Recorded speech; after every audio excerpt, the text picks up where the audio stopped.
All right. Tonight, I figured that what I would do is I would have a discussion about concepts as it involves what's coming in the future. And that's both concepts relating to the internal conflict, but it's also concepts relating to the foreign invasion. And I think that's important because in my prior invasion series, which comprised my two documentary series playlists, both 96 Hour Invasion and the Pacific Northwest docu-series, which focused heavily on like how land and terrain affect military operations. I also had written stories which showed more of a ground level character point of view, like a street level point of view, to convey what a lot of concepts look like at the personal level of like the character level. Hey there, Brogan Wyant. Good to see you. Great to see you. Let me see. Yeah, but the character level point of view is also, that's a vital importance, which is why I made the review playlists that cover um, the concepts more in depth to where people could understand them, as in breaking it down to the smallest level. Um, and tonight, what I was going to do is sort of do similar in that with my origins storyline that I've created so far, which is the first video of the entire four-part documentary series on the internal Second American civil conflict, Syrian style, which means factions and sectarian. I wanted to cover a lot of that more in depth, like the actual concepts that are in play in such a scenario. But also for my Friday night show, I also wanted to go into more of the CHICOM preparations, logistically speaking and otherwise, as it relates to their upcoming foreign invasion, which will happen once the internal conflict here has gotten into full swing, and we've suffered immensely from an ongoing but short internal conflict, where there's massive destruction from the infighting and massive weakening as a result, because you have to understand that in any sort of internal conflict, with the collapse preceding it, there's already going to be limited resources available, both fuel and food wise. And that is going to make a collapse of the economy and currency just that much more pronounced and that much worse, causing people to act out that much more than they would if food and fuel were both available in a collapse. Like, see, back in the Great Depression, people, yeah, some people did starve, but in the Great Depression, for the most part, the nation was still able to function because it still had enough food and fuel to where the masses were generally satiated, unless it was just in certain areas where those types of things were unavailable, like due to the Dust Bowl and so on. But in other areas of the country, people were still able to produce because the United States back in the 30s was a much more agrarian society. It was just really beginning to industrialize. And during World War II, you saw the peak of industrialization with the war output. But up until that point, in the late 30s and 40s, up until that point, it was largely an agrarian society with all areas of the nation contributing to growing food. So it wasn't just that the area suffering the Dust Bowl was the only area producing food. That's not true at all, because food was produced around the whole nation. It was in the southeast, the northeast, the eastern Midwest, people produced things in areas of the Southwest, like in California, and also in the Northwest, because there's a lot of farms up in Washington and Oregon. So, there was food production generally all over the place. So, yes, the Dust Bowl did make things worse, but there was still enough food and for the most part fuel to go around to where, because you have to understand there were less vehicles back then, obviously, so the fuel thing wasn't like an immense issue. Like, it wasn't like of immense proportions to where it really caused enough major setbacks to where things couldn't be produced and things were, a major issue because, back then less fuel was being consumed per capita overall. So, with that all being said, I'm just going to jump right into the internal conflict scenario. Now, when you have something like a collapse occurring, parallel to it, you also have the food and fuel collapse. You are indeed going to see a catastrophe of immense proportions in this nation. Now, that will be immense. It'll be pronounced. It'll be huge. There will be no denying it because it will be so prevalent and widespread.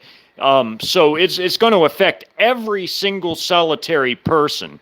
I mean, yes, there's more and more people beginning to grow gardens and things like that, but you got to understand with a garden, you can only produce so much food on your own. You still, are going to have to set aside other types of stored away foods because, a garden may not be enough to feed your whole family because you have to have enough land to be able to grow the amount of food to feed, like, say, a 4-person family.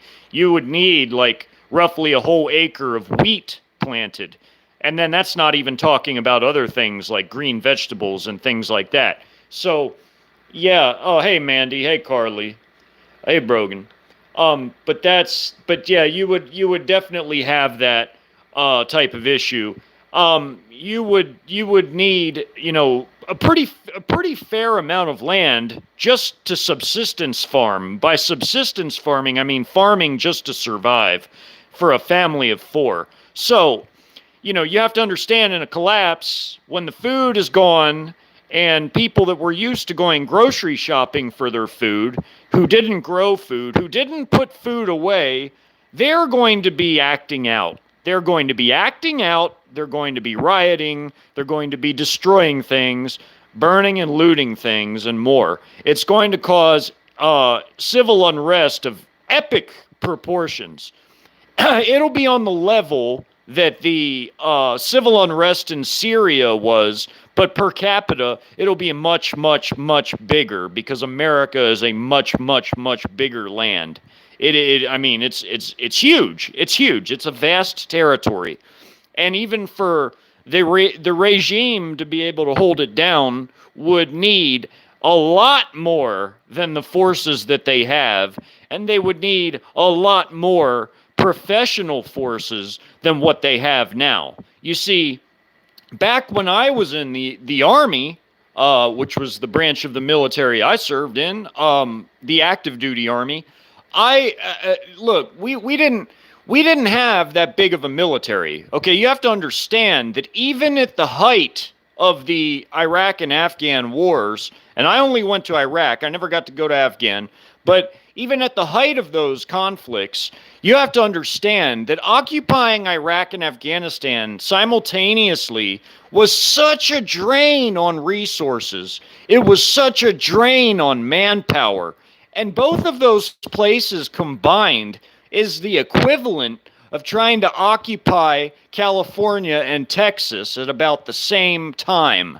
So that's only 2 states, and we have 50 states. So, yeah, so if you're occupying California and Texas, and that's a humongous drain on your manpower, and you needed allies to help you do that, because yes, we had to have humongous Iraqi and Afghani police forces, and also their armies, which were just puppet forces. They were puppet regime forces that we raised up from scratch. So in order to occupy a territory the size of California and Texas, You have to have large forces to be able to do that. I mean, you have to have forces estimated in at least the 1 million mark or thereabouts to be able to occupy each type of place. And I'm saying like 1 million for each place, because the Iraqi regime puppet forces and the Afghani regime puppet forces of the puppet regimes that we put in power were at least in the 500,000 number when you look at the actual, not just the armies there, but the police forces too, and you combine them together. It was at least 500,000 in each place. And then you had our forces thrown in there, cobbled in with it, and our foreign allies, which added at least another additional 500,000 to each place. So, yeah, to be able to do that costs a lot of manpower, and it costs a lot of resources and logistical power. So, if you understand what goes into that, you also then have to understand that you literally have to have the logistics to be able to hold those areas down, because those troops in those areas can do nothing without logistics. They can do nothing without the fuel. They can do nothing without the food, without the ammo, without the parts for the vehicles. Without the vehicles, the trucks that transport parts and men and food and water. They can do nothing without the water. They can do nothing without any of that stuff, the fuel especially, the the ammunition. I mean, come on. I mean, we're talking a lot of different things, a lot of weight worth of things. We're talking in the multiple thousands of tonnage. So, and that's just to launch like moderately sized operations in areas like that. So imagine for a second that this place goes through an internal Syrian style civil conflict, and you have this weak central regime, and I mean a weak ass central regime, who has at least 300,000 or more troops abroad that they cannot bring home because they don't have the ability to bring them home with their gear, much less because they cannot airlift them all. I mean, they could maybe airlift some of them, but it wouldn't be a substantial quantity to where it would really make any sort of a difference. I mean, yeah, maybe they could put some on ships too, but ships take a lot of fuel. So, I mean, you really are talking a minuscule amount of forces that could be brought back. You really are looking at a situation to where your forces are going to be stranded overseas by and large, and they're not going to be enough to make a difference here at home because you only have limited manpower here. You have maybe 300,000 additional, like, paramilitary alphabet gang sort of groups, which might make up for the manpower shortage with with the troops that are over in foreign nations that are stranded. But still, that still leaves you with only 2.2 million forces. Then you look at a situation like in my documentary I'm creating that I've already put out the first video to, where you have forces that splinter off of that. You have commanders going rogue and taking their entire units with them, with all their gear, with all their logistics that they did have on hand. They take them and leave. They leave the regime. So if you have like the Free American Army, which I modeled off of the Free Syrian Army in the Syrian Civil War, you have the Free American Army who goes their own way, and let's say they take about 1.5 million troops with them, or maybe 1.4 million. Either way, they take a sizable chunk out of that 2.2 million.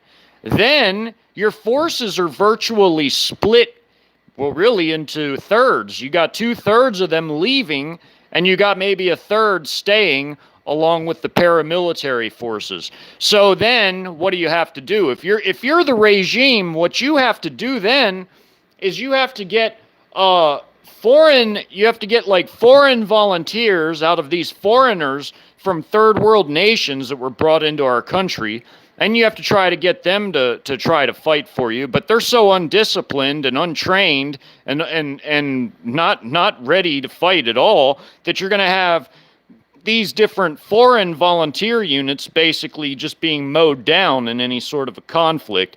They're going to be mowed down, or they're going to desert in droves. So you have to look at things like that. And then you also got the woke militias that would be a garbage type of a unit too. They would be something that they would probably get used in like human wave assaults because they're so trashy. They're such garbage. You know, they're not trained either. They wouldn't be well equipped either. They wouldn't have anything. They would just be used for like, you know, like back in Iran, when Iran was fighting Iraq in the 80s with the Iran-Iraq war, you had the Iranians launching human wave assaults with their types of, homegrown, home-raised up militia type of forces, and they launched them into human wave assaults so that they could save their best forces, like their regular military, for to come up behind them. And they would send them into minefields and and into artillery barrages, and they would just get wiped out. So that way, the tanks and the actual heavy forces, the mechanized infantry and such behind them could come up and fight. But that was a common theme throughout the Iran-Iraq war, where Saddam Hussein and his Ba'ath Party regime fought against the newly created Islamic Republic of Iran and its radical clerics, its radical Muslim clerics.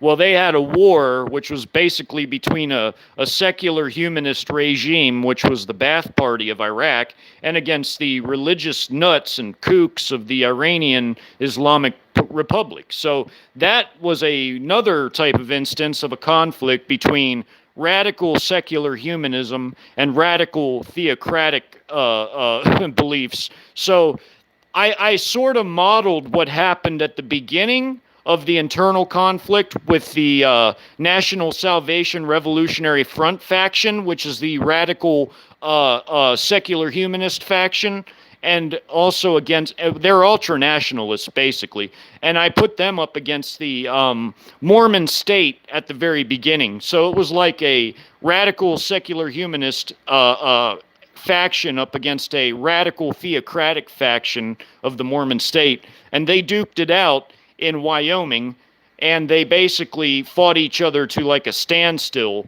Neither one really being able to make the other one budge.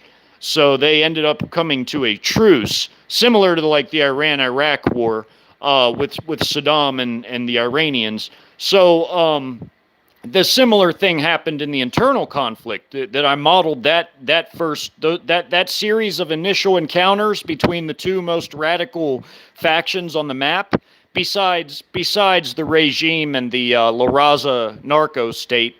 In New Mexico, I basically made the NSRF and the Mormon state the two other most radical factions, and they fought each other to a standstill. So what I'm getting at is that in a situation where your army is disintegrating, you are going to have parts of your army defecting and moving to other groups, other factions, or they're going to be pursuing goals of their own in such a conflict, like the Free American Army did, trying to put America back under constitutional rule after the junta, the leadership of generals and one admiral, failed in their coup. They tried to have a coup to overthrow the globalist regime, but their coup failed. So units loyal to them, to the junta, left the regime's army, and they formed their own Free American Army,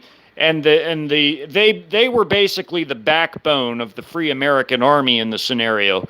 Now, they also had constitutional militias, which were raised up in the Free American Army held territory to help them with their manpower issues, because obviously our military is not that big. So, I mean, you're only going to have so much professional military forces, be that like your Guard reserves and active duty components. You're only going to have so many of those.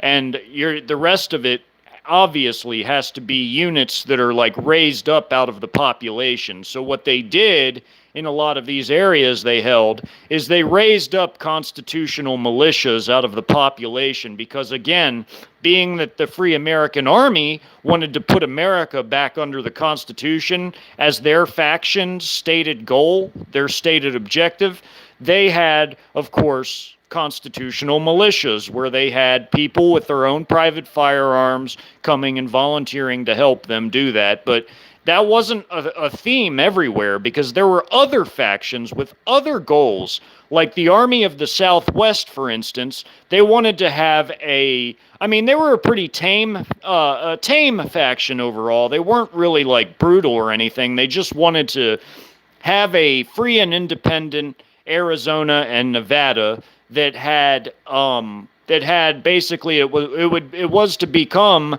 a confederation of communities. Like it was basically meant to be governed from the community level, and the community level governments regimes were supposed to come together to form a greater union of southwestern republics, which was going to be just local rule, basically. Local rule. Like every community could make its own laws and stuff, which that's a pretty noble faction or noble goal with to unite people under. I mean, who wouldn't want that? Who wouldn't want local rule? So they didn't want to necessarily go back under the old America, no matter if it was under the Constitution or not. They didn't want to go back under that. They felt it was time to leave America to form a new nation that was governed by local rule, and that was the Army of the Southwest. Now, in the Northwest, who were the allies of the Army of the Southwest, they basically wanted to free the entire area along the coastal parts of Washington and Oregon. They wanted to free that whole area and make it independent as well. But they wanted it to be conservative oriented, not Republican, because everybody by that point realized that the old paradigms and systems were all a lie created by the globalist regime to keep everybody under control. So by that point, conservative simply meant that they had old school values, like old school family values and moral values and things like that. So what they wanted to do was that the Northwestern Conservative Army wanted to liberate all of Washington and Oregon state from the regime, from the globalist regime and its loyalist forces. And that was their stated objective, and they were allies with the the Union of Southwestern Militias. Now, the Army of the Southeast, they wanted to basically liberate Georgia state, South Carolina state, and North Carolina, but they would lose most of North Carolina because the Free American Army would take over much of North Carolina. But they wanted to liberate those areas and unite them with a free and independent Florida, which Florida declared its independence. Now, the Florida and Texas situation is a lot more akin to what happened in Yugoslavia, with the different Yugoslav republics declaring their independence from Serbia. And basically, I mixed in a little bit of everything when I made this scenario. I mixed in a dash of Yugoslavia with a lot of the Syrian civil war, with a little bit of African civil war stuff sprinkled in with all that, because you saw the way the National Salvation Revolutionary Front committed atrocities. They did a lot of the same types of atrocities that were done in African civil wars, like limb hacking and, of course, burning people and doing other things like that. That was done by the National Salvation Revolutionary Front. And then, of course, the Mormon state is modeled off of the Taliban's, or modeled on the ISIS, which is, who that is. Which were in Syria, in the Syrian civil war. Now, you had the Taliban, and they were in Afghanistan, so they were modeled really heavily off of that. I modeled Supreme Acolyte Josiah, the leader of the Mormon state. I modeled him off of Mullah Omar, who ruled the Talit of the Ban in Afghanistan for a long time. He was still in charge of them until about 2013 when he passed away. And he was never captured by the Americans or the coalition. So he lived a pretty long life and passed away in hiding. But the supreme acolyte Josiah was modeled off of him, and Mullah Omar was a religious fanatic, like a total freak. Like he was fanatical, and he fought the Soviets back when the Soviet Union invaded Afghanistan. He fought the Soviets personally. Like the dude rode into battle and everything. Like they say that he was a really like a sharp crack shot with a RPG, because it's been stated that Mullah Omar personally took out at least 20 tanks with a with a rocket propelled grenade. And this guy's a cleric, like he's a religious leader. so I modeled Josiah off of him, because Josiah is like that type of fanatical about Mormonism. So with his fringe radical sect of Mormonism, they basically created the Mormon state by taking over Utah and the entire Mormon church with a church coup. So they took over the church from the regime loyalist, who was Nelson, who was part of the clergy response team of FEMA. So basically, what happened was Josiah took over from Nelson, and he turned the whole entire church radical with his sermons and all his recordings and everything else. So yeah. Oh, is my sound quality good, everybody? Has everybody heard everything I've been saying? Anybody? Can anybody hear me well?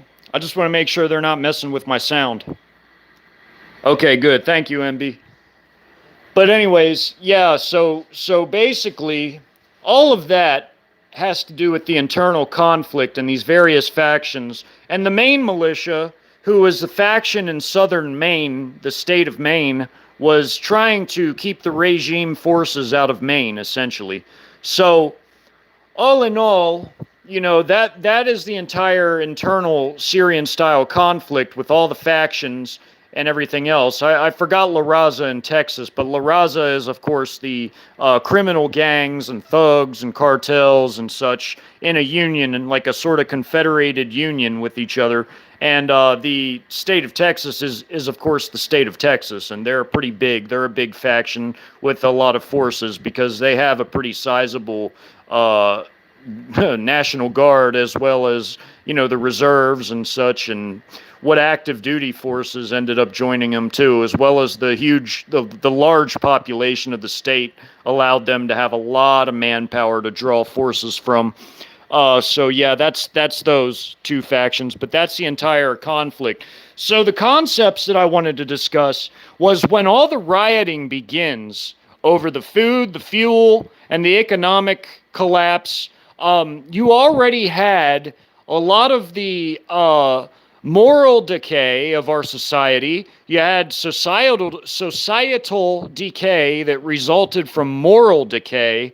You had a lot of people that were unemployed, that were unhappy about how things were going in the country, and basically, oh yeah, MB, I'm going to talk about that whole thing with Taiwan. I'm going to talk about that once I finish with the internal conflict thing. I'm glad you said what you said.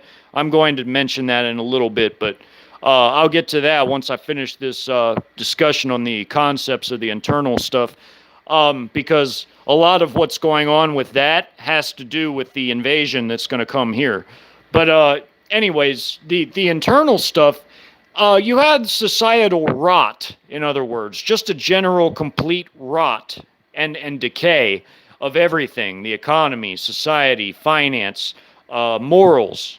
And you're going to have a lot of people that aren't very happy about that. They're not happy about being unemployed. They're not happy about not being able to pay their bills, get food, get fuel.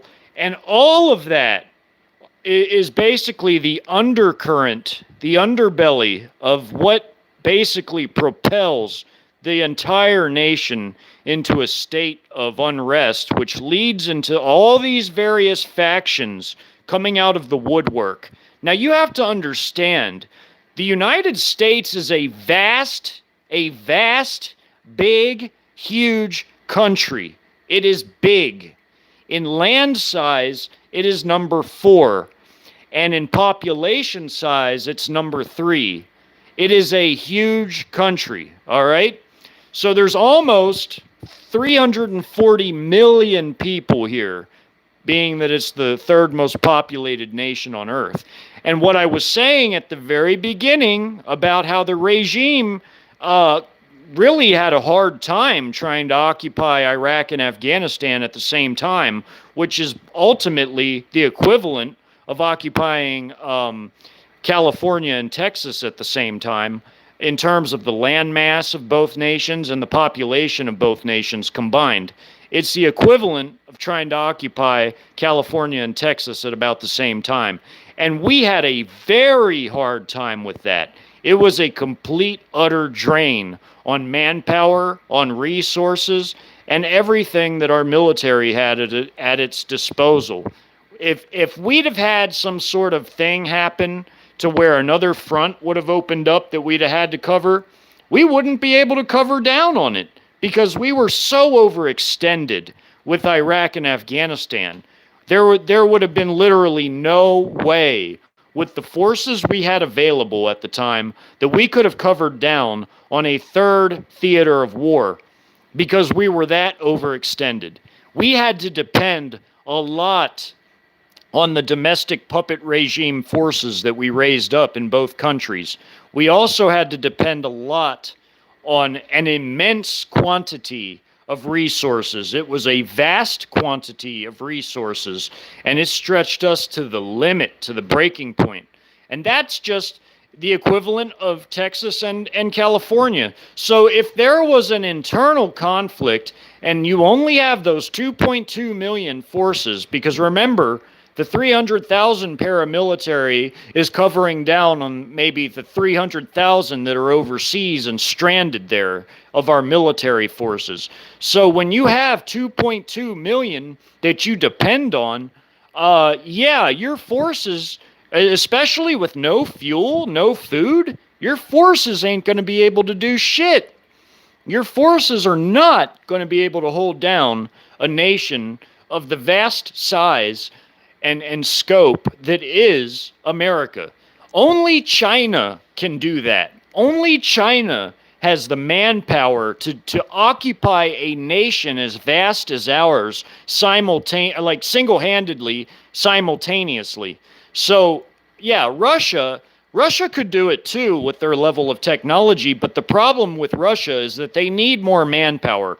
Their forces are only 3.5 million large. It's bigger than ours by about 1.2 million, but that, 1.3 million, my bad. It's bigger than our forces by 1.3 million, because I'm including in that their 300,000 paramilitary, because their regular forces and reserves are 3.2 million, and then you throw in the 300,000 paramilitary. Remember, ours are 2.2 million. So they are 1.3 million bigger than our forces. So that means that they would have to watch their humongous home front of Russia, because Russia is the biggest nation on earth in terms of land mass. They would have to watch Russia, and if they were going to invade us, they'd have to watch Russia and invade us at the same time, which would basically use up their whole forces. And they have commitments in Syria, Iran, Venezuela. They would have a lot of other places to watch. So Russia, in order to basically take us over by themselves, they would need quite a bit more people. But China could do it by themselves, but Russia won't be alone, because Russia and China are going to do it together. So, of course, China is going to provide the lion's share of any invasion forces, but Russia will also provide a sizable contingent as well. I would say it would break down along these sorts of lines. You would see China providing about 10 million invasion forces and Russia contributing either 2 million or close to 2 million, and the other coalition partners contributing a lot less. So you would have somewhere in the ballpark of between 12 and 13 million total forces to invade the United States between China, Russia, and all China and Russia's much smaller allies, like, like North Korea, Iran, Pakistan, Cuba, Venezuela, whoever. You would have smaller forces from those smaller countries, Belarus and the other CSTO members, and yeah, so on and so forth. But Russia, I mean, China, of course, is the biggest contributor, but then Russia would be the second biggest, followed by everybody else. So again, to occupy a nation this big, the 2.2 million man woke forces, the woke military, is not big enough. It's not as well trained as the older forces that got out of the old military are. And you have about 7 million combat veterans from Iraq and Afghanistan in this country living today. And you have about another 20 million other types of veterans that maybe weren't combat veterans. Maybe some of them were in combat units and didn't get to deploy. Maybe most of them were support elements, but they may have had the training, but they never deployed. But they were part of that old military that had that old level of professionalism. You have about 20 million more of them to go with the 7 million combat veterans of Iraq and Afghanistan. So yeah, that's pretty big. So in any sort of internal conflict, you are going to have all of those types of people clicking up into the different factions that will emerge. Now, would they be able to defeat China and Russia? No, because they don't have the organization level to compete with China and Russia. They don't have the weapons that are necessary to compete with China and Russia, because you have to understand, we've already depleted ourselves as a nation when it comes to like anti-tank weapons, when it comes to surface-to-air weapons. We already have a lot less artillery and tanks than both Russia and China, especially China. We have a lot less of everything than Russia and China have. So while those veterans would be effective against the woke military, they would not be effective against the Sino-Russian coalition, because the Sino-Russian coalition can field so much man and materiel that there's nothing that can be done to defeat them as a whole.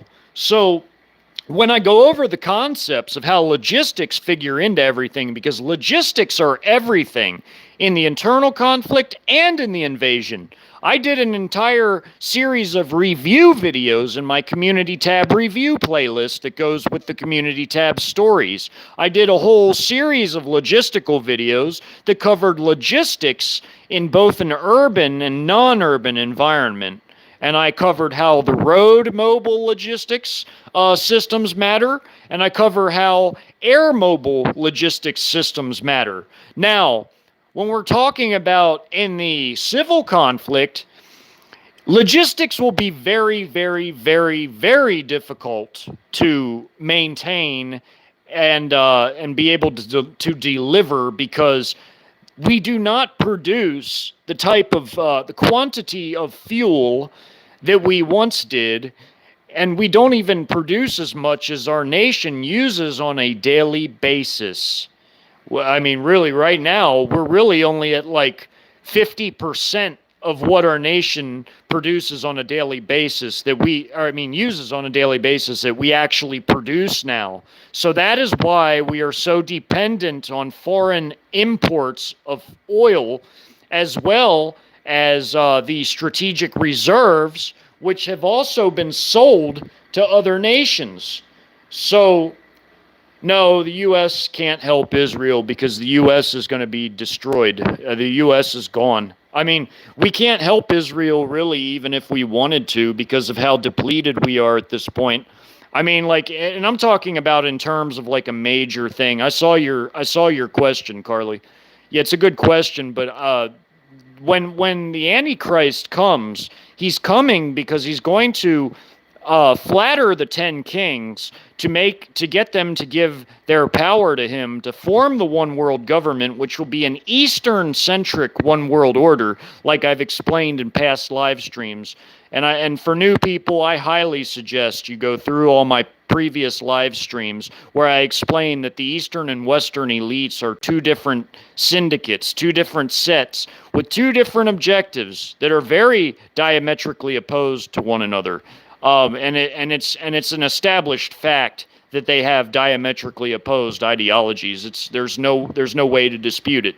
But anyways, back to that. What I was saying is that when the beast comes on the scene, after the United States is destroyed, he's going to make his covenant with Israel because he is going to be a diplomat and he's going to use diplomacy to stop the other 10 kings from overrunning Israel. And that is why the Israelis are going to look at him like he's their savior, is because he's literally going to pull their bacon out of the fire. He is going to save them from the 10 kings, which are going to be all Eastern kings. They're going to be China, Russia, and their 8 other major allies. So, yeah, the U.S. can't save anything or anybody at this point. It's already too far gone, and China is already the world superpower right now and has been for at least the past 5 years. Because as I've gone over the stats and figures and capabilities and raw facts and data points, I've showed you guys many times why that's true. Because China, in every single solitary category, minus commodities and minus the size of their nuke arsenal, but even still, their nuke arsenal is still big enough to where they're still the world superpower, coupled with all the other many categories they're number one in.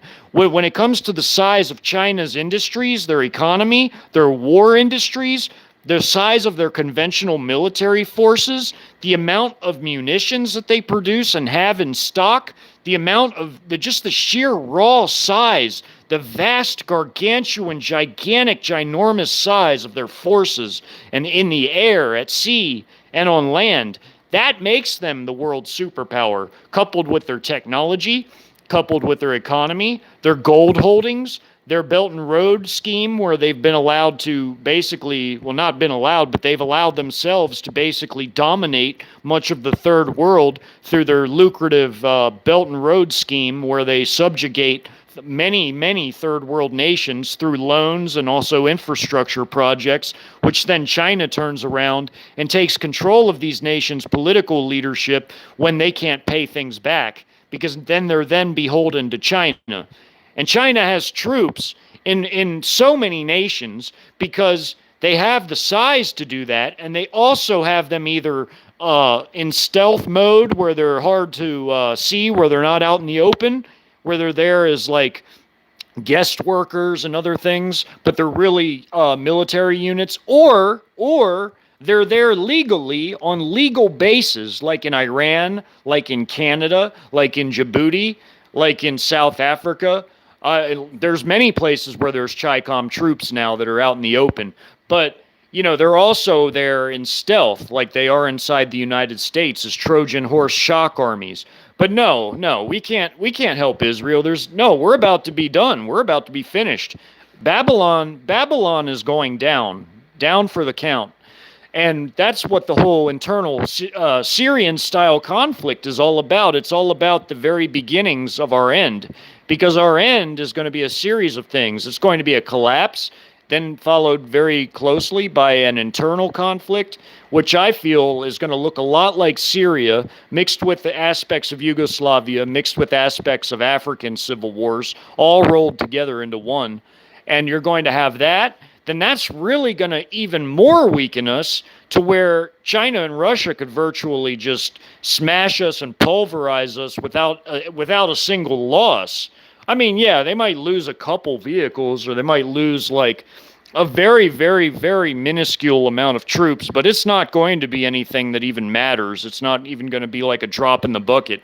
I mean, if China invaded us right now, we would get our asses kicked, just like I've shown in my scenarios. We would easily get our asses kicked, and we would get our asses kicked in 2 to 4 days flat.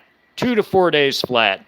China would lose a little more than they would if we had an internal conflict, but they can still kick our ass, and their losses would still be negligible, you know, overall. But if we didn't have an internal conflict, that would actually give us a much greater chance of having like a guerrilla type of uprising against them. And I'm sure that they feel that the best course of action is to let us fall apart, let us unravel, let us fight each other, wear each other out, weaken ourselves, so that way when they do come in and come down hard on us and smash us into dust, that they're able to occupy this place with really, really minimal effort on their part. Effort in terms of like their occupation goes. So occupying this place, their counterinsurgency campaign will take a lot less effort than it would if we were invaded right now and destroyed right now, and we were able to formulate some type of like a guerrilla uprising against the occupation forces. They would lose a little more that way than they would if they just let us rip ourselves apart and come in when we're at our absolute lowest low. And when I say lowest low, I mean low. I mean, we're already pretty low right now, but it can get worse. It can always get worse. Believe that. So basically, in a nutshell, the concepts I'm trying to convey is, hey, Roger Dodger, concepts I'm trying to convey here is that in a collapse, you're going to have, with the food and fuel collapse running parallel to that, you're going to have all sorts of bad actors coming out of the woodwork. You're going to have people and factions emerging that you never even knew were even there. And they're going to come out, they're going to take advantage of all the chaos and civil unrest, and just like in Syria, that's how you're going to end up with all these little armies and factions that click up together into cliques, into groups, into armies, and that is how things unravel. That's when you see the regime losing control, because how can it have control when it doesn't even have the forces needed to occupy Texas and California at the same time? It doesn't even have enough to do that effectively. It doesn't have the logistical backing. How can the regime hold this entire country down with virtually no logistics, or at least not enough to where they can launch any sort of major counteroffensives? I mean, look. How are they going to hold that all down when they can't even hold down 2 states, basically? They can't. They cannot. So all of this stuff, because Smith-Munt is gone, they are allowed to propagandize the American public. And that is what I said before in the other live. Excuse me. In the other live, I said that the whole purpose of all this so-called gun-grabbing stuff, the whole entire purpose behind it is to agitate, to inflame, to get people angry. Because you got to understand, it goes back to the Eastern and Western elites wanting 2 entirely different things. The Eastern elites want America to destroy itself, but they want that to happen for their own reasons, because they want us to be weak and ripe for the best possible invasion scenario, to where we're like so weak that we can't even put up any sort of a fight whatsoever at all. Now the West wants us to rip ourselves apart so that they can have their Great Reset, which is going to fail and fall on its face, because the Eastern elites are going to come in and they're going to get their goals achieved, which is to conquer the United States, turn it into a colony, and when they do that, They're going to capture all these Western elites, which they seen as rivals, because they don't give a rat's ass about the West or its elites or its uber rich. They could care less about them. They do not give a rat's ass about the Rothschilds, the Rockefellers, none of them, none of them. Bill Gates, whoever. They don't care about none of them. They could care less. So when you have the Chi-Coms and Russians invading, they're going to take those people and they're going to basically turn them into Xi Jinping's footstool, or they're going to put them in Chi-Com slave labor camps where they're going to work and learn the meaning of a hard day's work, because they've had that silver spoon up their ass their entire lives and they're snotty and arrogant and hubristic. They're going to learn the meaning of a hard day's work, and they're going to learn how to meet the quota, because if they don't, they're not going to like what happens to them. And they set themselves up for that. They set themselves up for that because their whole little crack pipe induced Great Reset delusion is never going to succeed. Because in tearing yourself down, in tearing down your own power base, you weaken yourself. You thereby have no one to defend you. Imagine this. You are an elite, but you want your own entire block of Western nations to be weakened so that you could rebuild over the old system. But in weakening yourself, you're setting yourself up to be invaded. Who's going to protect you? Who's going to protect you from China? If you're the elites, who's going to protect you from them? Oh, I'm sure China has lied to them and probably gave them reassurances, but we know from what the Chinese say among themselves that they really are going to come in and take this place over, because they have plans for this place, their own plans, very contrary to what the West's plans are. They have their own separate system, apart from the SWIFT system. The Chinese and Russians have their own separate system. They are building themselves up while the West tears itself down. They don't have a certain type of story hour in China or Russia. The DQ story hour. They don't have DQ story hour at libraries in China and Russia. They don't have certain types of parades in China and Russia that are state sanctioned. They don't have woke stuff in China and Russia. They're not even doing green energy stuff in China and Russia. No, especially in China, it's all smoggy. And do you know why? Because their factories belch out smoke 24/7 every day. It doesn't stop. The quota doesn't stop in China. They're meeting the quota every day because they have a quota of things that they have to produce daily in their factories, in their slave labor camps too, among their prisoners, like the restive minorities in China that have to sew tennis shoes or that have to work in rock quarries and mine different types of rocks all day. Yeah, they got quotas to meet over there, you know? So basically, the Western elites are setting themselves up for an epic fail, because in so weakening themselves, they are going to be the ones that end up humiliated, captured, and end up in China and paraded around as an example, because Xi Jinping in China is their god, because he's the head of the state. And in China, it's a secular humanist nation where everybody worships the state. And the head of the state is thus their god, which is with a little g. Xi Jinping is their god. They don't give a rat's ass about the West or its elites. They could care less.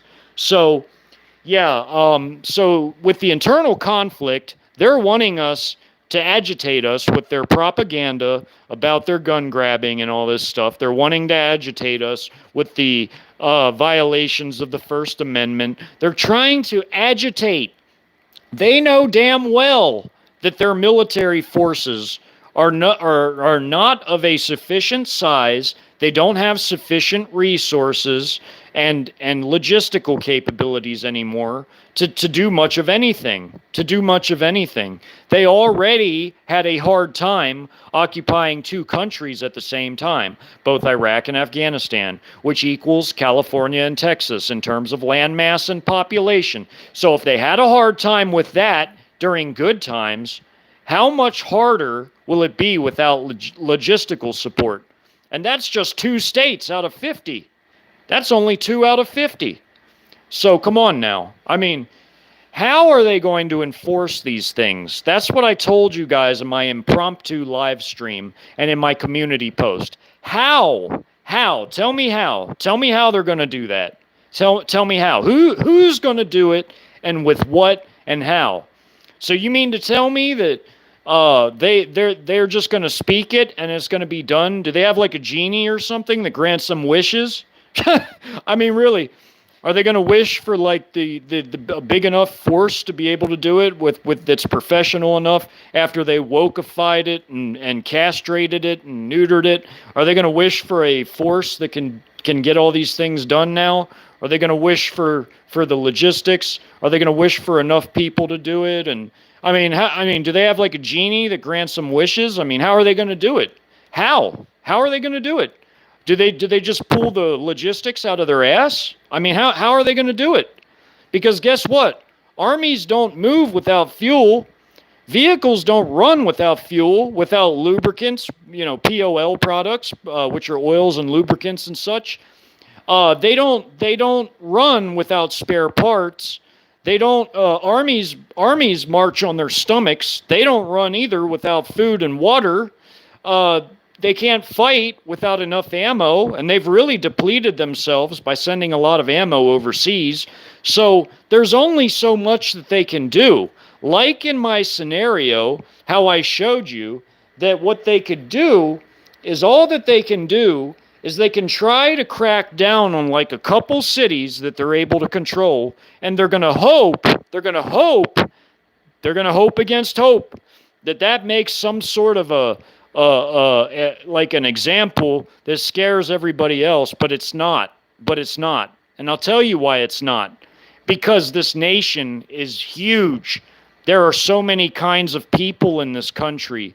You're going to have every nut job, every person, every radical, every type of kook and fanatic that you could ever imagine coming out of the woodwork, and this place is going to become a madhouse. It'll be like Syria on steroids. It'll be like Yugoslavia on steroids. It'll be like Africa on steroids.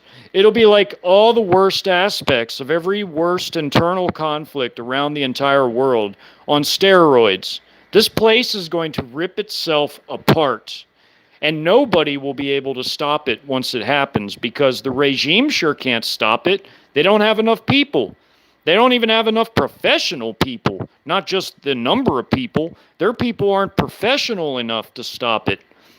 They're too woke. They're too indoctrinated. They're too poorly trained. They're too depleted. How are they going to stop it once it begins? They can't. That's how you end up with a scenario like the type I made.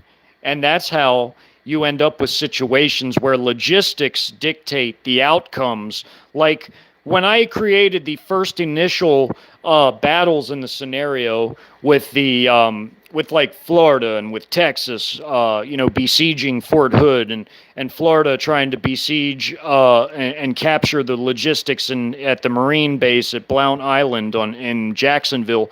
That's how you end up with situations like that.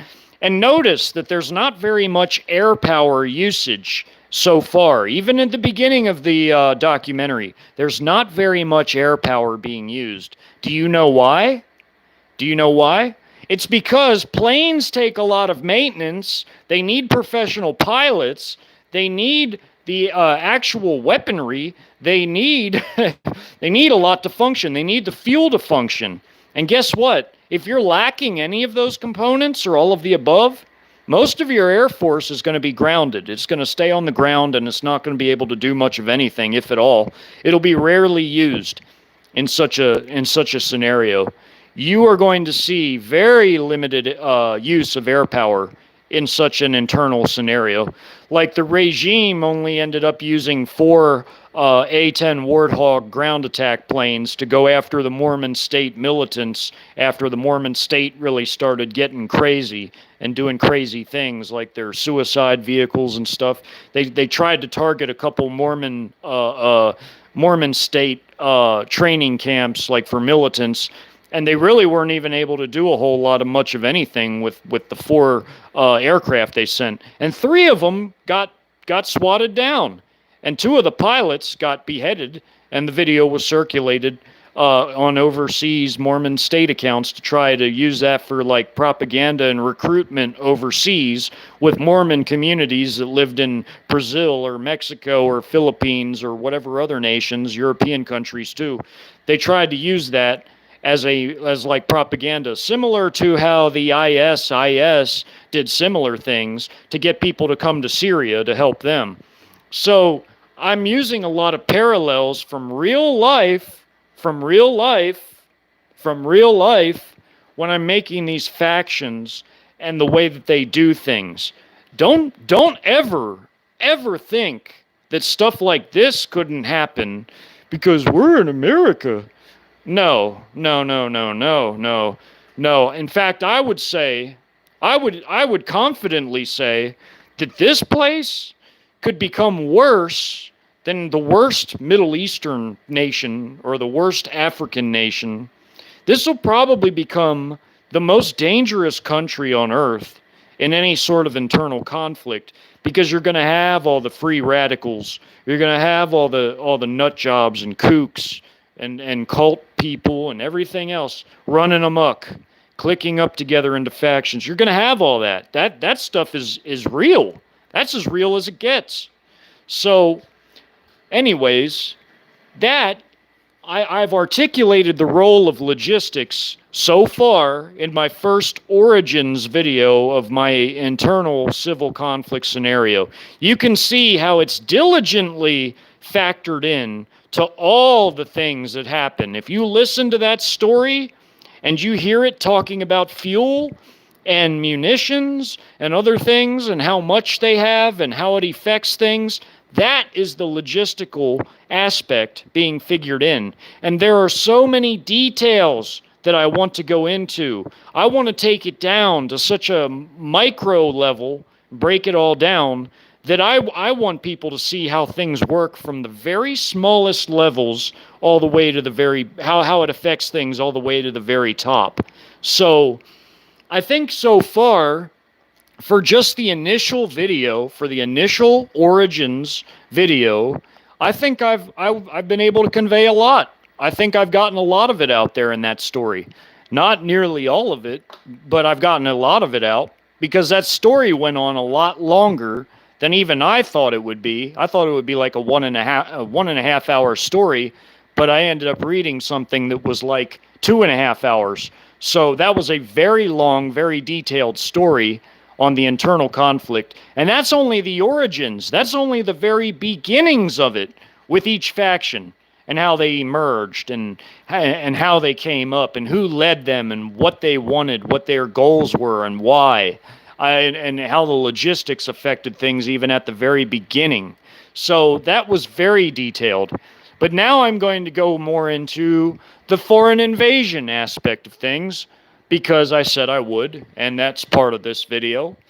So, again, going back to China, I wanted to bring this up because here's some factoids, and you know I'm a facts and figures guy, I love this stuff. Here's some factoids that I thought I would introduce today. Let me light a cigarette real quick. Okay, so here's the deal with China. Now, you've all been hearing that China has been hoarding a lot of food, right? Well, there is really only two reasons why they would do such a thing. One reason is it's preparations for a long war, whether that's a short-term invasion and a long-term occupation, or, you know, just a series of wars around the globe. So food is a key part of logistics. It is a major part of logistics, logistical preparations. So here's the factoids. Here's the numbers. China, as of May, now has 70% of the world's corn, 60% of the world's rice, 50% of the world's wheat. They have 50% of the world's pork at 450 million heads of pork.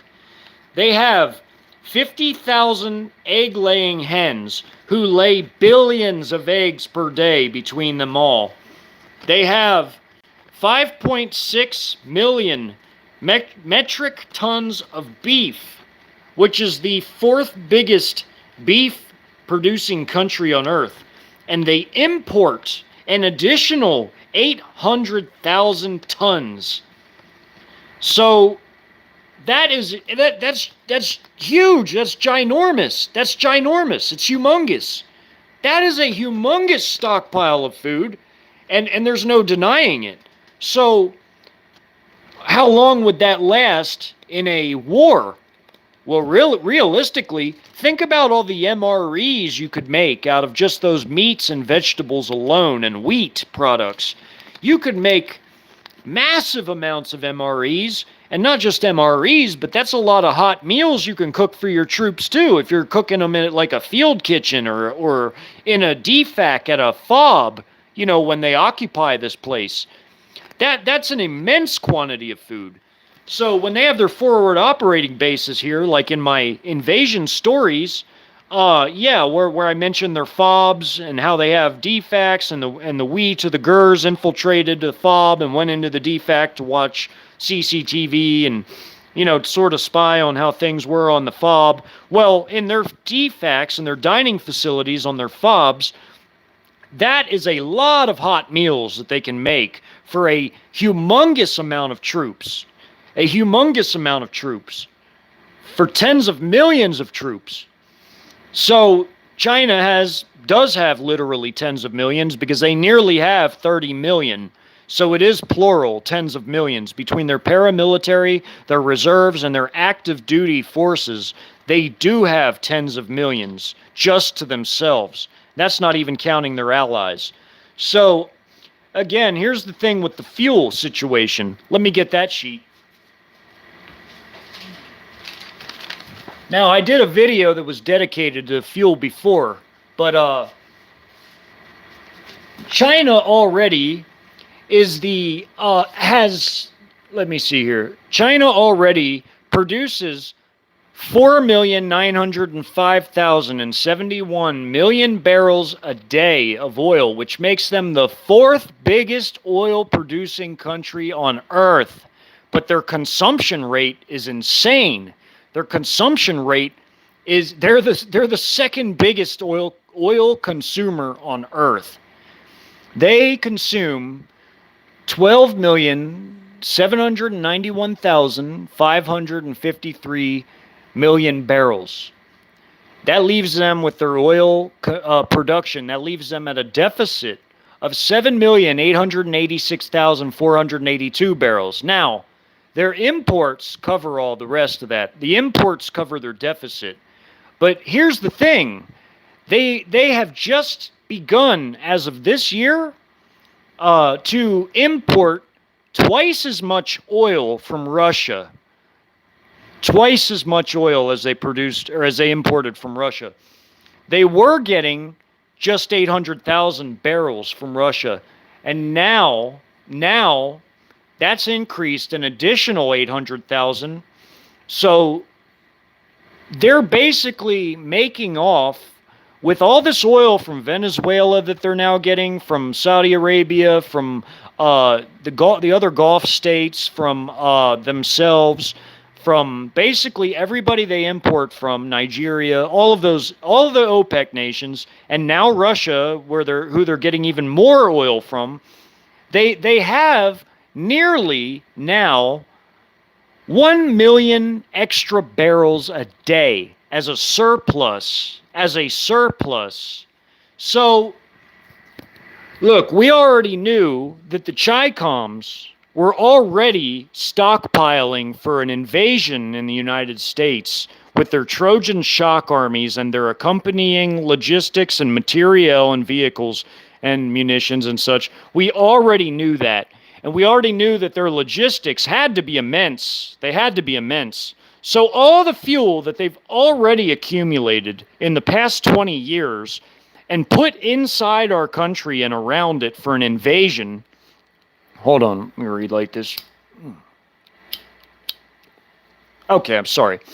Yeah, so all the fuel that they put here for an invasion that they've pre-positioned inside and around the United States for their Trojan and external components for their hybrid warfare invasion, we already know that over the course of a 20-year span, it had to have been immense. So this year, at an additional 1 million barrels a day of fuel that's in a surplus amount, because I've already told you guys in the impromptu live that, look, China can get all the fuel they need from Russia for their logistical needs for an invasion. Well, with all the stuff going on and on and on about Taiwan now, and all the coming invasion of the United States things that you all know, if you've been with me this long, that 1 million extra 1 million extra barrels per day, that could easily be added to whatever they've already accumulated inside and around this country, and what they can keep in China for an invasion of Taiwan, or maybe their other neighbors. I mean, really, it could be for here too. I mean, look, they already have everything they need to invade this place by now. It's been 20 years. You take 20 Desert Storms, and that's how much worth of men and equipment that they've gotten in here. You multiply Desert Storm by 20, and that's what they've got. So that's 10 to 12 million people inside and around this nation that are broken down between the external and Trojan components. I maintain it's about 5 million Trojans and 7 million externals, 7 million plus. So that 1 million extra barrels a day of oil per day now, per day, you got to understand a military force won't necessarily use as much as a entire nation will use in a day. It just depends on, what vehicles are running, how far they have to go, what they're trying to do, how much maneuvering they have to do. That is what determines, how much fuel gets used. Now, granted, China does have more vehicles, military vehicles, than any nation on Earth. They do. They have more APCs and IFVs by a huge margin than any other nation on Earth. They have even more than Russia by a big gulf, by a big gap. Granted, they have a lot in storage, but those storage numbers are all maintained vehicles that are actually part of paramilitary or reserve units. So they have a huge amount of artillery vehicles, whether that's self-propelled guns, whether it's the vehicles that tow towed pieces, or whether those are rocket vehicles that have rocket tubes built into them, or they tow rocket artillery. They have a humongous, vast tank fleet, as I've shown you guys in my Technical Tuesday stream, where I went over the Ch1nese tanks, and as I've told you guys in my past other lives about the size of the Ch1nese tank force. It's huge. It's huge. It's the biggest on Earth. It's the biggest on Earth. Now, Russia, if all of their stuff that was in the boneyards actually functioned and worked properly, if it wasn't just sitting there collecting rust, Russia would be really close to China. But although Russia only has about 12,500 that are active, that are like frontline tanks that they can use, that's still bigger than what we have by a lot. That's a lot bigger than what we have even. China has even more than Russia. So if 12,500 is essentially, for all intents and purposes, twice as big as our tank fleet. China, at a grand total between main battle tanks and light tanks, too, light tanks also, China has 23,100 tanks. Because remember, they have 19,300 main battle tanks, and they have 3,800 light tanks, and that's between all models of light tank and all models of main battle tank in current Chi-Com service. And remember, they pass all their older stuff down to paramilitary and reserve units, and they keep the cream of the crop, like brand new stuff, for their frontline units and some reserves and maybe some of the paramilitary. But most of the reserves and paramilitary get the older but upgraded stuff. And the older and upgraded stuff is still plenty lethal in maneuver warfare to kill any vehicle that we can field. Because when you pair the types of ammunition that China has with the types of guns that they've created and put on their older tanks, yeah, they're still plenty deadly. Plenty deadly. You get a good side hit or a back hit or a hull hit, because the hull armor on an Abrams isn't actually that great. Not like the front of the turret, but you get a good hull hit on the hull or on the side of the turret or on the back of the turret, you're going to kill that Abrams with a depleted uranium 105 millimeter shell at a range of about 2,000 yards or less. Yeah, you're absolutely going to kill an Abrams with a depleted uranium shell. And maybe some of the tungsten Sabo rounds that China has too. Those Sabos, they could punch probably right through the side or back at that same range and bounce around inside and shred that crew to bits. Or it'll just punch through the hull and kill the driver. And that'll disable the tank because there's no driver, and that'll disable it long enough to where the other tanks can maneuver around it and get a good side or a back hit on it. That's maneuver warfare. See, the United States is not used to fighting maneuver warfare because when we fought the Iraqis, they didn't understand how to use what they had. They did not know how to use what they had. They did not conduct maneuver warfare. They used their tanks like they were artillery pieces. Tanks are tanks. They're not artillery. They're made to be used as tanks. They're made to kill other vehicles. They're made to kill infantry, and they're made to kill positions. Like there's tank rounds that are made to destroy bunkers, like the frag heat rounds and things like that. Those are made to kill infantry and also primitive bunker systems. So, yeah, Iraq under Saddam Hussein did not know how to use tanks properly.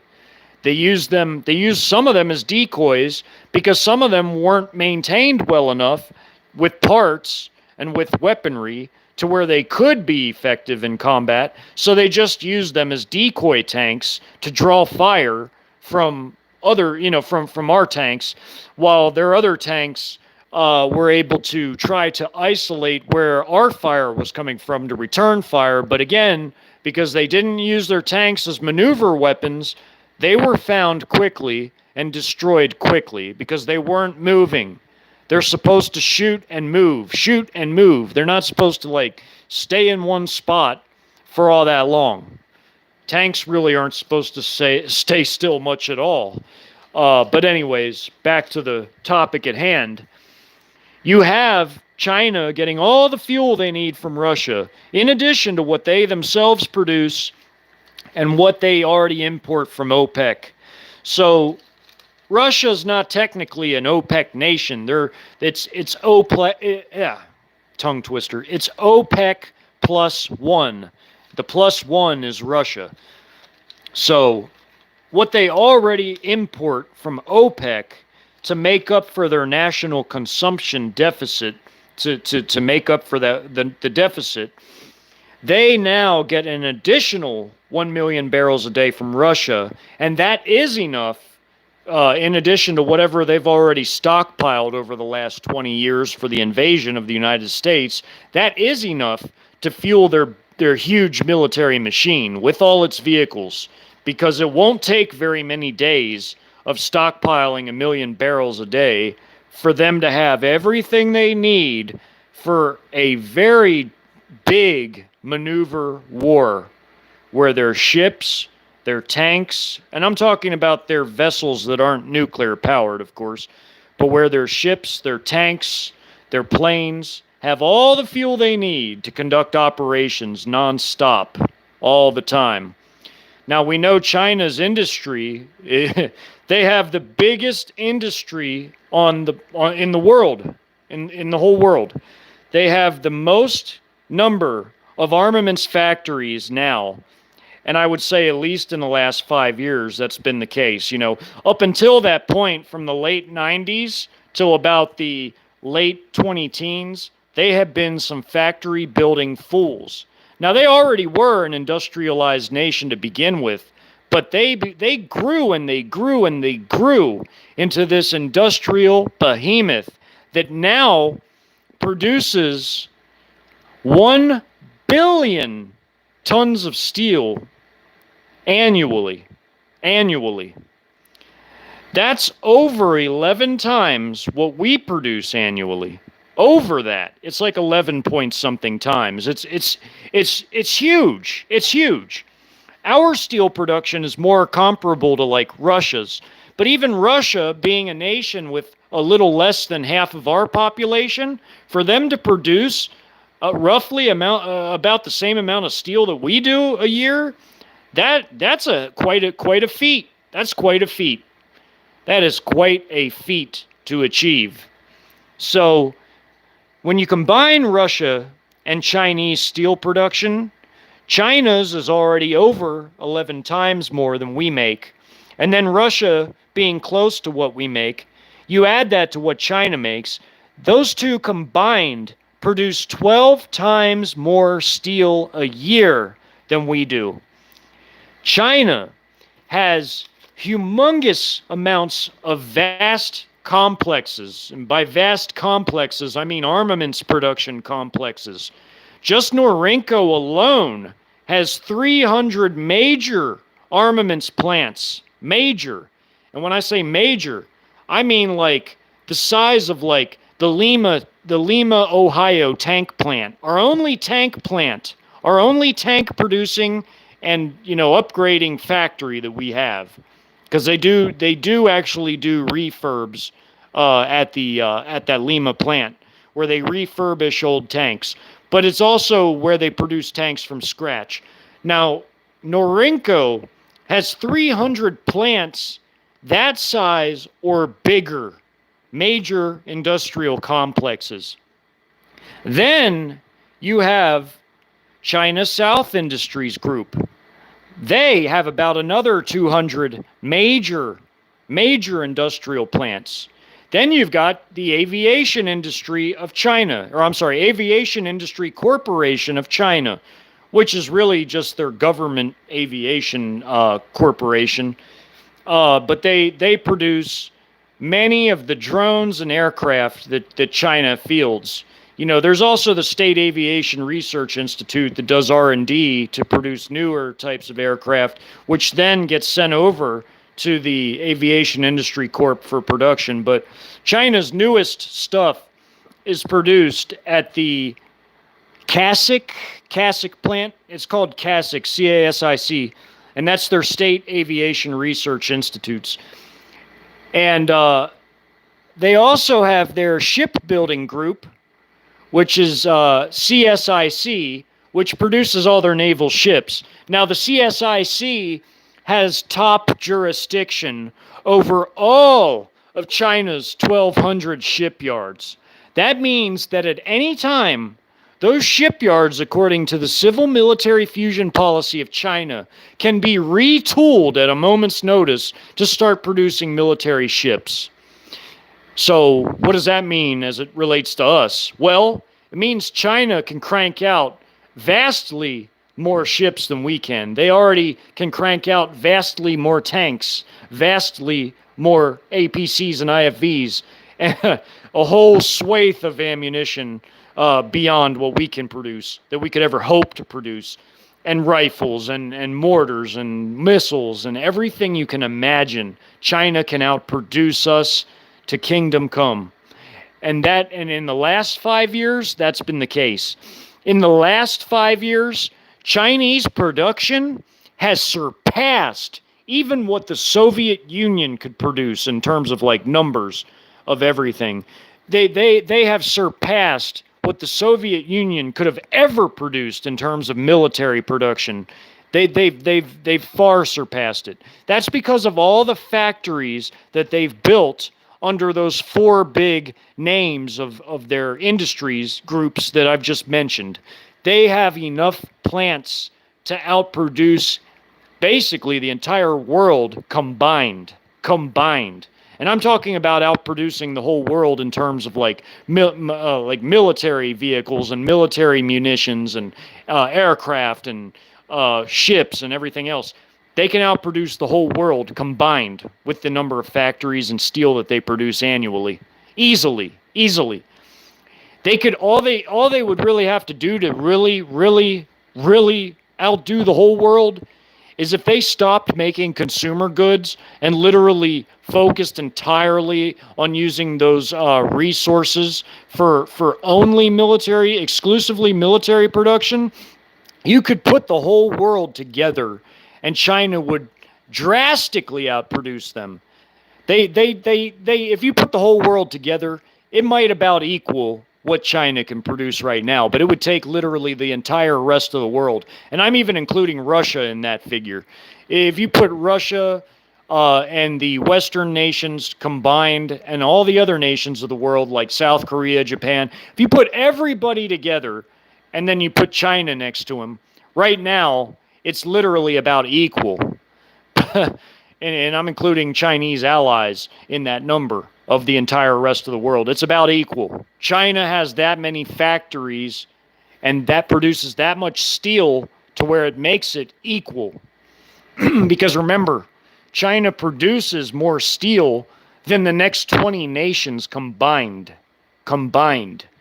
So, yeah, all they would have to do to drastically overproduce against the world is to stop making consumer goods and use all that material to make military goods.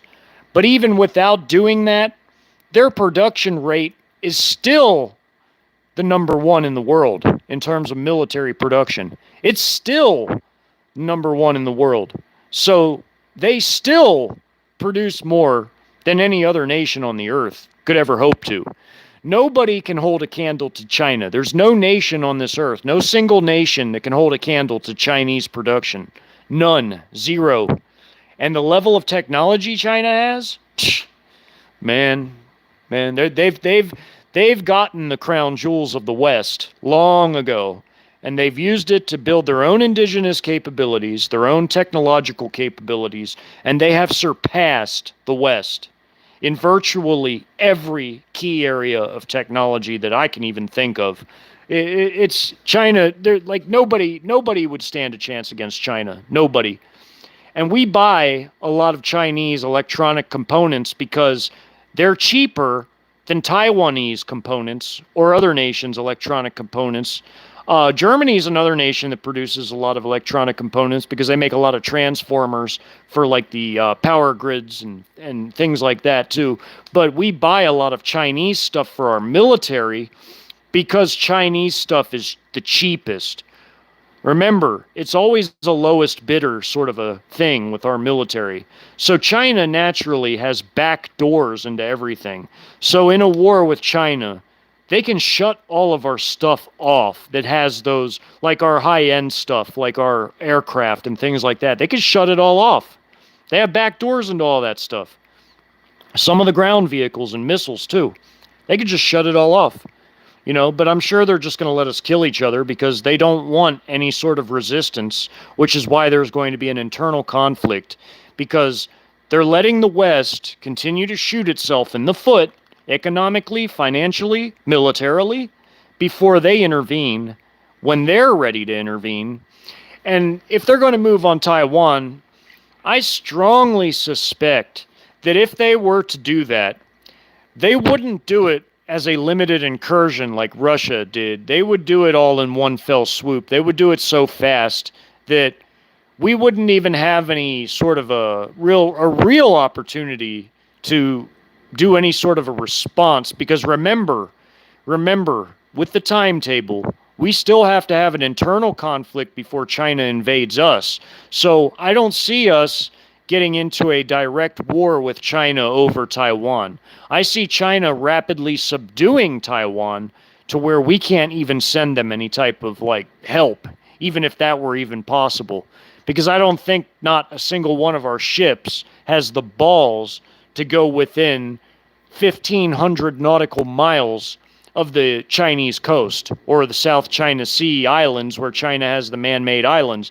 And that is because of the DF-21Ds and the DF-26Bs that can reach out to 1,500 nautical miles and sink our carriers. That would bring us, of course, into a direct conflict. And I don't think that China would prefer that to happen until we've had our internal conflict. Not that they couldn't handle us. China would bury us. China would like skull F us, basically. But China wants it to be so easy to where their losses are negligible. So I think that they would rather us just have an internal conflict, rip ourselves apart, because this is still a big nation to occupy. So they want it to be as easy as possible, obviously. I mean, if I was the ruling leadership of China, I would want to see America basically rip itself apart too, because, hey, that's even easier for me. That means I don't have to expend as many resources as I would otherwise, you know? I mean, you know, it's just common sense, you know? So, I mean, you have to think about it in terms of like expending the actual money, the resources, the logistics, all of that. It still costs things. Even if you can crush your enemy, it still costs things to do so. It costs a lot of money. It costs resources. It costs some manpower. Because, I mean, you don't want to lose. The idea is not to lose anyone if you can help it in a war. I mean, if you would rather fight your enemy when they're a little better off or when they're less better off, what are you going to pick? You're going to pick less better off if you can help it. If you can help it. Now, I mean, if we did try to get involved in Taiwan, of course China would invade us right away, because that would mean that we would be at war with them. And if we're at war with them, all the CCP regime properties in America are going to start emptying out their troops, meaning their troops are going to basically leave the CCP properties and start capturing things immediately. They're not going to wait. But we know that there's going to be an internal conflict, because I do believe that about prophecy. I do believe there's going to be an internal conflict that leads into a foreign invasion. So I am still sticking with my predictions on that as it pertains to how things are going to go this summer, in July namely, and August. So by July, I seen it like this, that the whole Ukraine fiasco is going to end sometime in July. I still stick by that. So that's going to end. But other theaters are going to open up to drain even more of our resources and tap us out of money even more so. And be that Taiwan, be that whatever. We might not get directly involved there, but we still might send them or try to send them money or some kind of resources. Because you got to understand, the thing about Taiwan, it's a bit different than Ukraine. It's an island nation. So China doesn't have time to really dilly-dally around about it. China has to like go in hard. China has to take it before any sort of munitions support, ordnance support, weaponry can get there, because Taiwan's population is not in a position to where they can really rise up to help defend their own country, because Taiwan is, for all intents and purposes, it's a disarmed nation. It's not like Ukraine, where people had more access to weaponry. The Taiwanese regime only has its military and its police forces that are armed there, and they don't have really the extra weaponry to just be handing out to people. You know, Ukraine, it was different. I mean, arms were pretty proliferated there. I mean, it was easier for them to try to defend Ukraine, but even then, Russia only did a limited incursion where they only sent in their 70 odd battalions uh, and basically still ground that nation's paramilitary and active military and reserves down to now where it's old men with only 63 to 65,000 men of theirs. And remember, Russia has 3.2 million men in its military, and then it's 300,000 in its paramilitary, which are all combat forces, combat grade forces, those are their internal troops, as they're called. Now they refer to their internal troops as the National Guard of Russia, but it's still a paramilitary force. It's not actually part of the Russian military. It's part of their paramilitary. So, be that as it may, that was a limited incursion, what Russia did to Ukraine and still is doing.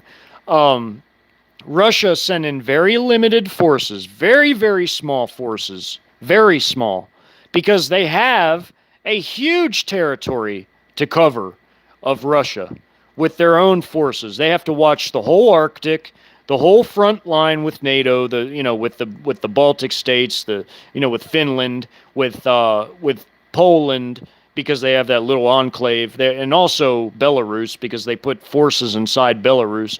And they have to watch their south with Georgia and that whole area there. They have to watch a lot of territory. So that's why Russia did a limited incursion, because they needed strategic flexibility with the whole rest of their military. Remember, their military is nowhere close to the size of China's. China's military is drastically bigger than even Russia's, and Russia's is pretty moderately sized. It's pretty big. I mean, it's not small, but it's not huge either, but it's a pretty big size. It's bigger than ours, and ours is spread around the world too. But anyways, you take China, they are not likely going to do a limited incursion. They have to land there quickly, and whatever Trojans they have inside Taiwan likewise have to act quickly to seize that country.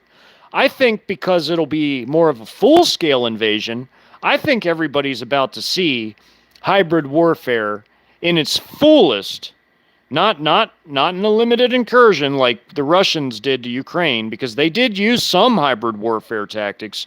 They did have saboteur units and such that were already inside Ukraine. I'm talking about a full-scale use of hybrid warfare. I think everybody's about to see it for the first time. If China goes ahead and takes Taiwan, I think they're going to take it so fast that it'll make people's heads spin. I do. I think that there's Trojans there. I think that when they do invade, the Trojans are going to emerge from CCP properties inside Taiwan. It's even easier. It's very easy for Trojans to blend in here, but it's even easier in Taiwan, being that they're all ethnic Chinese anyway. I mean, think about it. It's just like another China. It's like an island form of China. It's basically China on an island.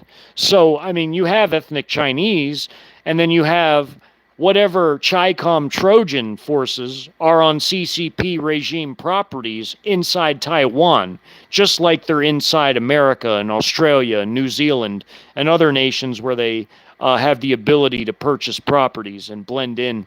They're going to be inside Taiwan. So I think this is where we're really going to see the full showcasing of hybrid warfare as a full-on invasion doctrine.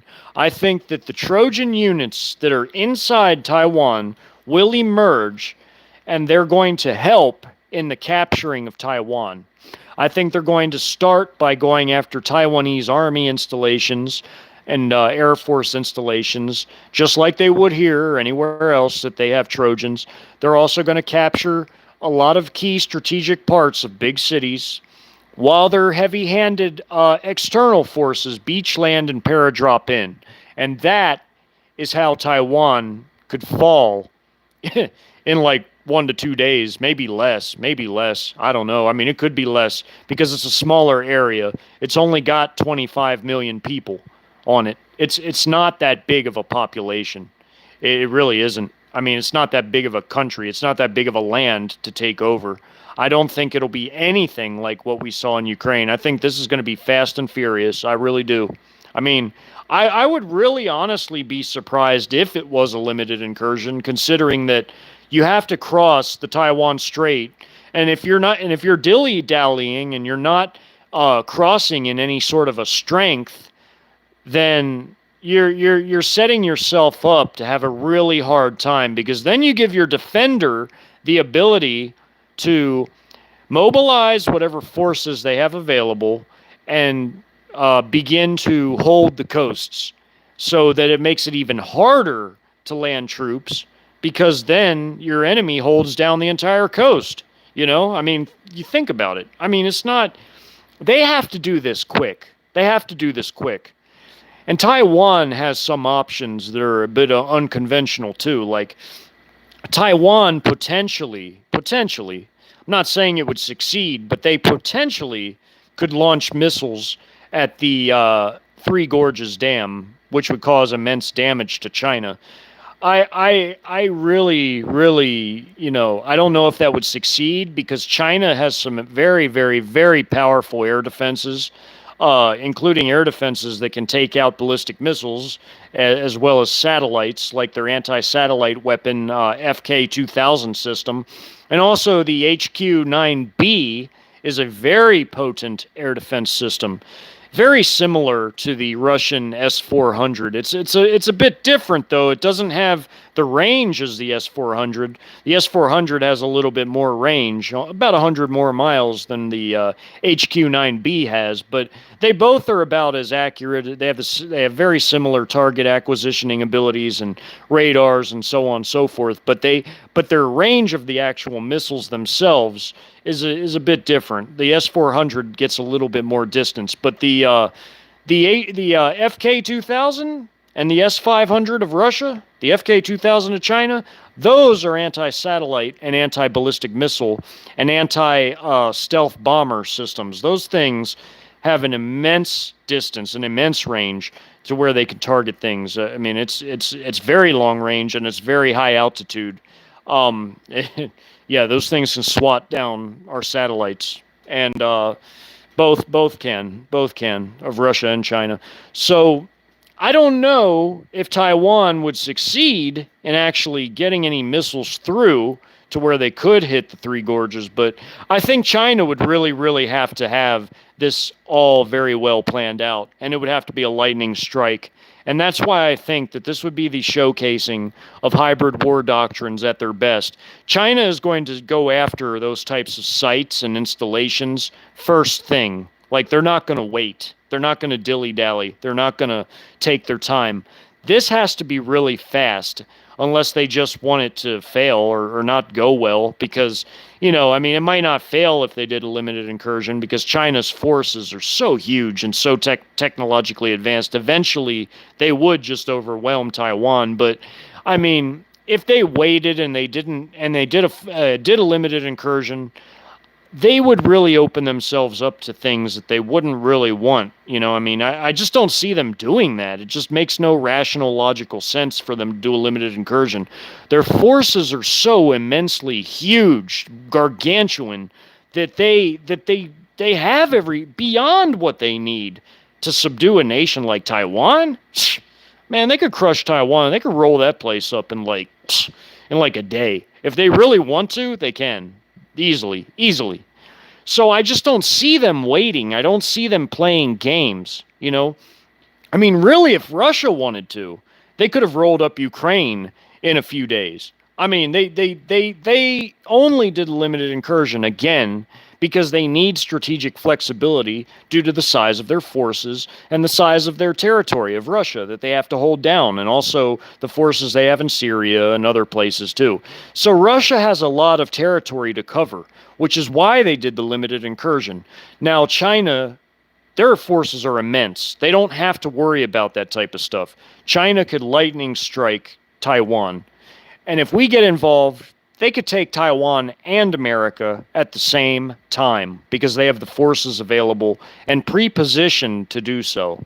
So I really do think that if they do go for Taiwan, it's going to be all in, and it's going to be a lightning strike. It's going to be fast. It's going to be the showcasing of hybrid war doctrines, and I think it's going to scare the West. It's going to scare the West to shitting themselves. Just like this limited incursion that Russia did has scared NATO, Chinese lightning strike on Taiwan will scare them just that much more. China could sink our whole navy in like 2 hours with the types of anti-ship missiles, the types of planes, the types of subs, the types of hypersonics, and the types of carrier-killing ballistic missiles that they have. They could sink our whole navy in like 2 hours flat. So I just don't see us getting involved militarily. It wouldn't make much sense unless we just want to lose our whole navy. I mean, it just doesn't make sense. A lot of things would have to be really well thought out on China's part, but also on our end, because we don't have the ability to fight China. We just don't. I mean, you're looking at the woke military, you guys. I mean, you're looking at a very, very small, depleted, weak military that already has given so much of its equipment and ammunition and that includes like the missile systems we sent. I mean, it's already given so much of what it has to Ukraine, only to be destroyed or to be captured or to be given away on the black market, sold on the black market rather. But I mean, I just don't see us being in any sort of a position to aid Taiwan in any reasonable sort of way. I just don't. Like I said, we might try to send them money or something, but I don't see us being able to do much more beyond that. I mean, our military is weak, it's depleted, it's woke, it's demoralized, it's not in any war-fighting position, and its logistics are already very, very depleted. I mean, they've already sold almost the entire strategic reserve, which we depend on in an emergency or a war to be our emergency fuel supplies. We've already nearly completely depleted the strategic reserve. Now that figured into my internal conflict scenario as well, because when the regime had to try to crack down, they were so low on fuel, they could only do it in a few places, and they had hoped that it would scare everybody else, but all it managed to do was piss off all the radicals and all the extremists and everybody else and make them even more hardcore and made all the factions click up even more and just made everything go that much more insane. So really and truly, I mean, we're looking at a really, really horrible situation with all manner of dynamics in play. And I mean, and I was just telling you about the Chinese. I didn't even really go into the role that Russia would play in all this. Russia, of course, would play a big role too. Not as big as China, but they would play a pretty big role. I mean, Russia and China both have troops in Europe. I mean, of course, Russia because they're a European nation, but also China because they've sent plane load after plane load of troops and supplies and weapons systems to Serbia. And that's been documented. So, yeah, and there's also Chinese propaganda now in Serbia, as I've told you all before in past lives. Like I said, wherever Chi-Com troops go, so does their god, Xi Jinping, like on their billboards and such. But, you know, they're already sitting in in Eastern Europe, rather, ready to run over Western Europe. So when a world war begins, China and Russia and all their little allies, man, they're going to overrun the West, period. There's no ifs, ands, or buts about it. The forces that are in Europe that Russia and China can bring to bear, along with Belarus and Serbia and whatever other allies are there that are also there to help, the forces that they can bring to bear against the European NATO members, the forces that Russia and China have already inside the USA, in Cuba, in the Panama Canal Zone, in Venezuela, in the Bahamas, in Canada, in Mexico, now Nicaragua, they have forces everywhere. In Africa, in Oceania, in Australia and New Zealand, which is Oceania, they have forces everywhere. When the World War begins, the West will be caught with its pants down And America, probably after a brutal but very short internal conflict, I'd say about several months long in duration, it'll be caught with its pants down and very, very ill prepared to defend itself in any sort of reasonable manner. I mean, it's not going to be able to. Not at all. Not even a little bit.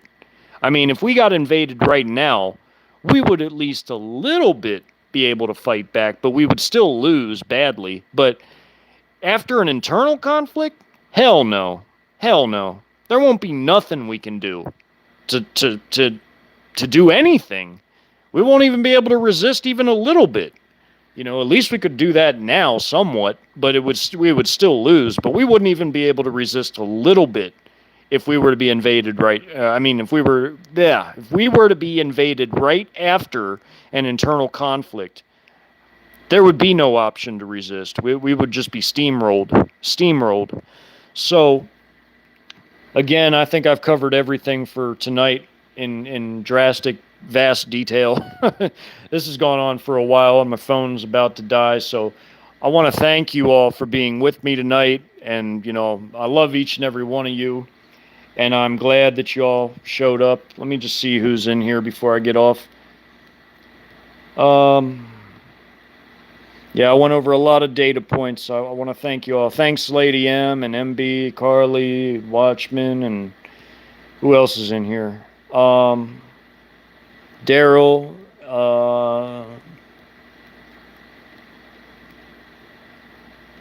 Let's see. Serving Yeshua, King of Kings. Howdy. Carly. All right, everybody. Well, thank you. Thank you. You all be blessed. You all have a great night.